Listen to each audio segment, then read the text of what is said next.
ನಿಮ್ಮ ಹಳೆ ಒಡವೆನ ಅಧಿಕ ಬೆಲೆಗೆ ಮಾರಬೇಕೆ? ಅಟಿಕಾಗೆ ಕಾಲ್ ಮಾಡಿ 8880 Attica gold company. Yes, NEET ಅಕ್ರಮ ಖಂಡಿಸಿ ಹೋರಾಟಕ್ಕೆ ಈಗ ಅಣ್ಣಾ ಹಜಾರೆ ಧುಮುಕಿದ್ದಾರೆ. ತಮಗೆ ಗೊತ್ತಿದೆ ಅಣ್ಣಾ ಹಜಾರೆ ಅವರ ಹೋರಾಟ ವೀಕ್ಷಕರೇ. ಸೊ ಅಣ್ಣಾ ಹಜಾರೆ ಅವರ ಭ್ರಷ್ಟಾಚಾರ ವಿರೋಧಿ ಆಂದೋಲನ ನಾವೆಲ್ಲರೂ ನೋಡಿದ್ದೀವಿ. ಅದು ಕಾಂಗ್ರೆಸ್ ಸರ್ಕಾರ ಇತ್ತು ಮತ್ತು ಬಿಜೆಪಿ ಅಣ್ಣಾ ಹಜಾರೆ ಮೂವ್ಮೆಂಟ್ ಏನಿತ್ತು ಅದನ್ನ ತುಂಬಾ ಚೆನ್ನಾಗಿ ಎನ್ಕ್ಯಾಶ್ ಮಾಡ್ಕೊಂಡಿತ್ತು. ಈಗ ದಿಕ್ಕು ದೆಸೆ ಇಲ್ಲದೆ ಇರುವಂತ ಜಂಜಿಗಳ ಹೋರಾಟಕ್ಕೆ ಯಾರು ನೇತೃತ್ವ ಅನ್ನೋದರ ಬಗ್ಗೆ ತುಂಬಾ ಆಡಳಿತ ಪಕ್ಷ ಬಿಜೆಪಿ ಕಾಮಿಡಿ ಮಾಡ್ತಾ ಇತ್ತು. ಈಗ ಅಣ್ಣಾ ಹಜಾರೆ ಅವರು ಈ ಒಂದು ಹೋರಾಟಕ್ಕೆ ತಮ್ಮ ಸಪೋರ್ಟ್ ಬೆಂಬಲವನ್ನು ವ್ಯಕ್ತಪಡಿಸಿದ್ದಾರೆ. ಬಿಜೆಪಿ ಪರ ಮೌನ ಆಂದೋಲನ ಆರಂಭಿಸಿದ್ದಾರೆ ಅಣ್ಣಾ ಹಜಾರೆ. ಮಹಾರಾಷ್ಟ್ರದ ಅಹಿಲ್ಯಾ ನಗರದಲ್ಲಿ ಅಣ್ಣಾ ಹಜಾರೆ ಮೌನ ಸತ್ಯಾಗ್ರಹ ಮಾಡಿದ್ದಾರೆ. ದಿಲ್ಲಿಯಲ್ಲಿ ಏನು ವಿದ್ಯಾರ್ಥಿಗಳು ಹೋರಾಟ ನಡೆಸ್ತಾ ಇದ್ದಾರೆ ಅವರ ಪರ ನಿಂತಿದ್ದಾರೆ ಅಣ್ಣಾ ಹಜಾರೆ. ಅಷ್ಟೇ ಅಲ್ಲ, ನರೇಂದ್ರ ಮೋದಿ ಅವರಿಗೆ ಪತ್ರ ಬರೆದಿದ್ದಾರೆ. ಧರ್ಮೇಂದ್ರ ಪ್ರಧಾನ್ ರಾಜೀನಾಮೆಗೂ ಕೂಡ ಆಗ್ರಹಿಸಿದ್ದಾರೆ.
ನೀಟ್ ಅಕ್ರಮ ಖಂಡಿಸಿ ಹೋರಾಟಕ್ಕೆ ಧುಮುಕಿದ್ದಾರೆ ಅಣ್ಣಾ ಹಜಾರೆ.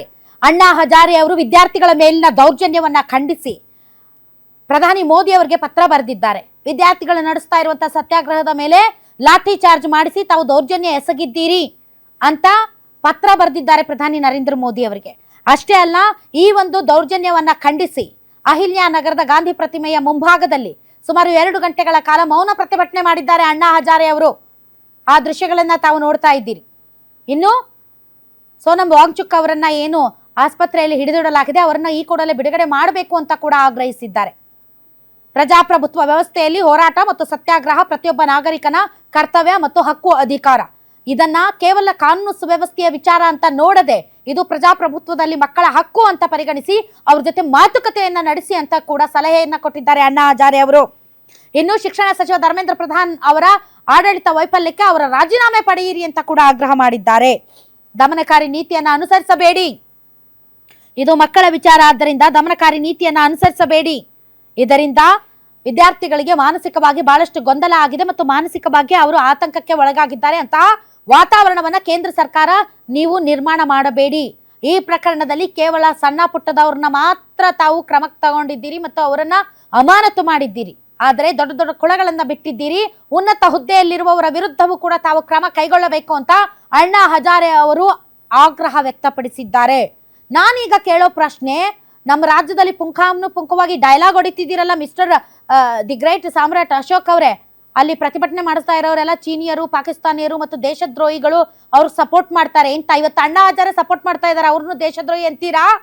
ಹೇಳಿ. ಬಿಜೆಪಿ ಅವ್ರು ಬಂದ್ಬಿಟ್ಟು ಇಲ್ಲಿ ಭಾಷಣ ಹೊಡಿತೀರಲ್ಲ ನೀವೆಲ್ಲರೂ, ಡಿಬೇಟ್ಗಳಲ್ಲಿ ಅಲ್ಲಿ ಇಲ್ಲಿ ಕೂತು ದೊಡ್ಡದಾಗಿ ಭಾಷಣ ಹೊಡಿತೀರಲ್ಲ, ಅಲ್ಲಿ ಆ ತರ ಘೋಷಣೆ ಕೂಗಿದ್ರು, ಇಲ್ಲಿ ಈ ತರ ಘೋಷಣೆ ಕೂಗಿದ್ರು, ಜಮಾತ್ ಅವ್ರು ಸಪೋರ್ಟ್ ಮಾಡ್ಬಿಟ್ರು, ಶ್ರೀರಾಮಚಂದ್ರ ಯಾರು ಅಂತ ಕೇಳ್ಬಿಟ್ರು, ಅಲ್ಲಿ ಹಿಂದೂಗಳಿಲ್ಲ, ಅವ್ರಿಲ್ಲ, ಇವ್ರಿಲ್ಲ ಅಂತ ಬಾಯಿಗೆ ಬಂದಂತೆ ಬಿಡ್ತಾ ಇದ್ದೀರಲ್ಲ ನೀವೆಲ್ಲರೂ. ಇವತ್ತು ಅಣ್ಣಾ ಹಜಾರೆ ಅವರು ಆ ಪ್ರತಿಭಟನೆಗೆ ತಮ್ಮ ಬೆಂಬಲವನ್ನು ವ್ಯಕ್ತಪಡಿಸಿ ಮೌನ ಪ್ರತಿಭಟನೆ ಮಾಡ್ತಾ ಇದ್ದಾರೆ. ಹೇಳಿ ಅವ್ರನ್ನು ದೇಶದ್ರೋಹಿಗಳು ಅಂತ. ಇವತ್ತು ಇದೆಯಾ ನಿಮ್ಗೆ ತಾಕತ್ತು? ಸೊ ಹೀಗಾಗಿ ಜನ ಮೂರ್ಖರಲ್ಲ ಬಿಡಿ, ಇವ್ರು ಹೇಳ್ತಾರೆ ಅಂತ ಜನನೂ ಹಂಗೆ ಅನ್ಕೊಳ್ಳಲ್ಲ. ಯಾಕೆ ಅಂತಂದರೆ ನಿಜವಾದ ತಾಯಿ ಮನಸ್ಸು, ಸಹಾನುಭೂತಿ ಇರುವಂಥವ್ರಿಗೆ ಮಾತ್ರ ಆ ಮಕ್ಕಳ ಆಗ್ರಹ ವೇದನೆ ಅರ್ಥ ಆಗುತ್ತೆ. ಮಕ್ಕಳಿಲ್ಲದೆ ಇರೋರ್ಗೆ ಏನು ಗೊತ್ತಾಗುತ್ತೆ ಅಂತ ಭಾಳ ಜನ ಟ್ರೋಲ್ ಮಾಡ್ತಾ ಇದ್ದಾರೆ. ನಾವು ಆ ವಿಚಾರ ಮಾತಾಡೋಕ್ಕೆ ಹೋಗಲ್ಲ. ಬಟ್ ಅದರ್ವೈಸ್ ಆಲ್ಸೋ ಈ ವಿಚಾರದಲ್ಲಿ ಅಣ್ಣಾ ಹಜಾರೆ ಅವರು ದೊಡ್ಡ ಶಕ್ತಿ. ತಮ್ಗೆ ಗೊತ್ತಿದೆ ಅಣ್ಣಾ ಹಜಾರೆ ಅವ್ರ ಮೂಮೆಂಟ್ ಹೇಗೆ, ಲೋಕಪಾಲ್ ಬಿಲ್ಗೋಸ್ಕರ ಅವ್ರು ಮಾಡಿದಂಥ ಹೋರಾಟ ಎಷ್ಟು ದೊಡ್ಡ ಮಟ್ಟಕ್ಕೆ ಇಡೀ ರಾಷ್ಟ್ರಾದ್ಯಂತ ಸದ್ದಾಯಿತು ಅಂತ. ನಾನು ಅಣ್ಣ ಅಂತ ಜನ ರುಚಿಗೆ ಎದ್ದು ಬಿಟ್ಟಿದ್ರು. ಅವ್ರು ಮಾಡ್ತಾ ಇರೋಂಥ ಜಂತರ್ ಮಂತರದ ಹೋರಾಟ, ಅರವಿಂದ್ ಕೇಜ್ರಿವಾಲ್ ಅವರು ಹುಟ್ಕೊಂಡಿರೋದೇ, ಆಮ್ ಆದ್ಮಿ ಪಾರ್ಟಿ ಹುಟ್ಕೊಂಡಿರೋದೇ ಅಣ್ಣಾ ಹಜಾರೆ ಮೂಮೆಂಟಿಂದ. ಸೊ ಹೀಗಾಗಿ ಅಣ್ಣಾ ಹಜಾರೆ ಅವ್ರನ್ನ ಅಷ್ಟು ಈಸಿಯಾಗಿ ತೆಗೆದುಕೊಳ್ಳಬೇಕಾಗಿಲ್ಲ. ಸೊ ಅವರನ್ನು ಕಲಿಯುಗದ ಗಾಂಧೀಜಿ ಅಂತಲೂ ಕರೀತಾರೆ. ಅಷ್ಟರ ಮಟ್ಟಿಗೆ ಅಣ್ಣಾ ಹಜಾರೆ ಅವರು ತುಂಬಾ ಇಂತಹ ವಿಚಾರಗಳಲ್ಲಿ ಮುನ್ನೆಲೆಗೆ ನಿಂತು ಹೋರಾಟ ಮಾಡುವಂತಹ ವ್ಯಕ್ತಿ. ಅವರು ಕೂಡ ಭಾಳ ದಿನಗಳಿಂದ ನೋಡಿ ಸರ್ಕಾರದ ಕ್ರಮ ಎಲ್ಲ ಅವ್ರಿಗೂ ಬೇಜಾರಾಗಿದೆ. ಅದಕ್ಕೆ ಅವರು ಮೌನ ಪ್ರತಿಭಟನೆ ಮಾಡಿದ್ದಾರೆ. ಈ ವಯಸ್ಸಲ್ಲಿ ಬಂದು ಕೂತು ಮೌನ ಪ್ರತಿಭಟನೆ ಮಾಡ್ತಾ ಇದ್ದಾರೆ. ಅದ್ರ ನಿಮ್ಗೇನ್ರಿ ಆಗಿದೆ ಅರ್ಥ ಮಾಡ್ಕೊಳ್ಳೋಕೆ ಶಕ್ತಿ ಇಲ್ಲದೆ ಇರೋರು ನೀವು. 100 ಅಣ್ಣಾ ಹಜಾರೆ ಎಳೆದು ಬಂದರೂ ನೀವು ಬದಲಾಗಲ್ಲ ಬಿಡಿ. ಯಾರೋ ನೋಡ್ತಾ ಇದ್ದೆ, ಗಲಭೆಗಳಿಂದಲೇ ಮುಖ್ಯಮಂತ್ರಿಯಾಗಿ, ಗಲಭೆಗಳಿಂದಲೇ ಪ್ರಧಾನಮಂತ್ರಿಯಾಗಿ, ಗಲಭೆಗಳಿಂದಲೇ ಗೃಹ ಮಂತ್ರಿ ಆದವ್ರಿಗೆ ಗಲಭೆಗಳನ್ನೇನು ದೊಡ್ಡ ಮಹಾನಾ? ಎಂಥ ಗಲಭೆಗಳನ್ನು ಎಷ್ಟು ನೋಡಿಲ್ಲ ಅವರು. ಗೋಧ್ರಾ ನೋಡಿದ್ದಾರೆ, ಬಾಬ್ರಿ ಮಸೀದಿ ನೋಡಿದ್ದಾರೆ, ಎಲ್ಲ ನೋಡಿದ್ದಾರೆ. ಇದೇನು ಜಜ್ಬಿ ಕಾಕ್ರೋಚ್ಗಳ ಹೊರಟ ದಂಗೆ ಸದೇ ಪಡೆದು ಬಿಡ್ತಾರೆ. ಭಾಳ ಜನ ಕಮೆಂಟ್ ಮಾಡ್ತಾರೆ, ಪೊಲೀಸರು ಚೆನ್ನಾಗಿ ಮಾಡಿದ್ದೀರಾ ಹೊಡೆದು. ಅದೇ ನಿಮ್ಮ ಮಕ್ಕಳಾಗಿದ್ದರೆ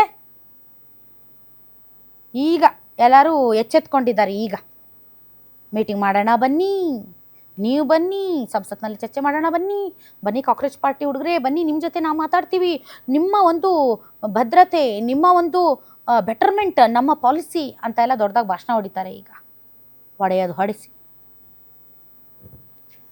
ಓಕೆ.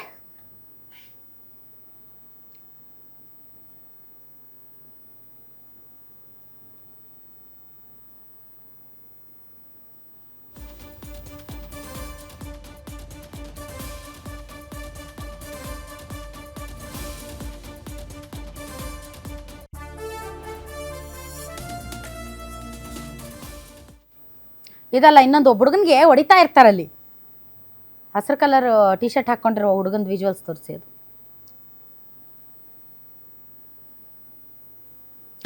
ನೋಡಿ, ಸುಮ್ಮನೆ ನಿಂತಿರ್ತಾನ ಹುಡುಗ, ನಿಂತಿರೋ ಹುಡುಗನ್ನ ಬಂದು ಹೊಡಿತಾರೆ. ಆ ಹುಡುಗ ಆಮೇಲೆ ಮಾತಾಡಿದ್ದಾನೆ, ನಿಂತಿರೋ ಹುಡುಗನ್ನ ಬಂದು ಧನ್ ಅಂತ ಬೀಸ್ತಾರೆ ಲಾಠಿಯಿಂದ. ಬೀಸಿದ ತಕ್ಷಣ ಅವ್ನು ಕೋಪ ಬಂದ್ಬಿಡ್ತು, ಇದೇ ನಿಂತಿರೋನ್ಗೆ ಹೊಡಿತಾ ಇದ್ರಲ್ಲ, ಹೊಡೀರಿ ನನ್ನ, ಸಾಯಿಸ್ರಿ ನನ್ನ, ಹೊಡೀರಿ ಅಂತ ಶಾಟದ್ ನಿಲ್ತಾನೆ. ಅದಾದ ಮೇಲೆ ಯಾರೋ ಇದನ್ನು ವಿಡಿಯೋ ಚಿತ್ರೀಕರಣ ಮಾಡ್ತಾ ಇದ್ದಾರೆ ಅಂತ ಗೊತ್ತಾಗಿ ಒಬ್ಬ ಲೇಡಿ ಪೊಲೀಸ್ ಬಂದ್ಬಿಟ್ಟು ಆತನನ್ನು ಪಕ್ಕಕ್ಕೆ ಸರಿಸ್ತಾಳೆ. ಸೊ ಈ ರೀತಿ ಮೊದಲಿನ ಥರ ಇಲ್ಲ ಹುಡುಗರು. ಈಗ ಜೆನ್ಸಿಗಳು ಅವ್ರ ಮೈಂಡ್ಸೆಟ್ಟೇ ಬೇರೆ, ಅವರ ವಿಚಾರಧಾರೆಗಳೇ ಬೇರೆ. ನೀವು ಎಷ್ಟು ಮಾಡ್ತಿರೋ ಅದಕ್ಕೆ 10ರಷ್ಟು ಅವ್ರು ಮಾಡ್ತಾರೆ. ಅವ್ರ ಮೇಲೆ ದಮನಕಾರಿ ನೀತಿಯನ್ನು ಅನುಸರಿಸಿ ಅವ್ರನ್ನ ಲಾಠಿ ಚಾರ್ಜ್ ಮಾಡಿಸ್ತೀವಿ, ಅಶ್ರುವಾಯು ಸುಡಿಸ್ತೀವಿ, ಅವ್ರನ್ನ ಇನ್ನೊಂದು ಮಾಡಿಬಿಡ್ತೀವಿ, ಮತ್ತೊಂದು ಮಾಡಿಬಿಡ್ತೀವಿ, ಅವ್ರನ್ನ ಒಕ್ಕಲೆಬ್ಬಿಸ್ಬಿಡ್ತೀವಿ, ಅವ್ರನ್ನ ಓಡಿಸ್ಬಿಡ್ತೀವಿ ಅಂದರೆ ನೋ ಚಾನ್ಸ್. ಹಂಗಲ್ಲ ಅವರು. ಆ ಪಲ್ಸ್ನ ಅರ್ಥ ಮಾಡ್ಕೋಬೇಕು. ಸುಮ್ಮನೆ 2 ಚೇರ್ ಹಾಕಿ ಒಂದು ಟೇಬಲ್ ಹಾಕಿ ಕೂರ್ಸಿ ಮಾತಾಡ್ಸಿದ್ರೆ ಇಷ್ಟೊತ್ತಿಗೆಲ್ಲ ಬಗೆಹರಿಯೋದು.